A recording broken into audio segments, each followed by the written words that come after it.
Seorang kolektor jam antik membeli sebuah jam tua yang selalu berhenti tepat pada pukul 3 di Giya.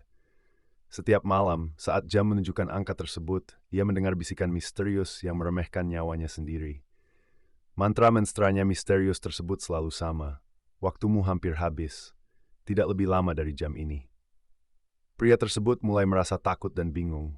Namun dia terus mendengar bisikan itu setiap malam, tepat pada pukul 3 GMT. Minggu berlalu, dan dia mulai menyadari kenyataan mengerikan. Bisikan itu bukan dari makhluk supranatural atau roh jahat. Itu adalah suaranya sendiri. Suara itu adalah dirinya dari masa depan yang mencoba memperingatkan tentang ajalnya yang semakin dekat. Jam itu tidak hanya menunjukkan waktu, tetapi juga perakiraan kematian pria tersebut. Dan makin hari, bisikan tersebut semakin keras, semakin menakutkan. Akankah ia bisa mengubah takdirnya? Atau apakah suaranya sendiri dari masa depan yang telah menetapkan akhir ceritanya?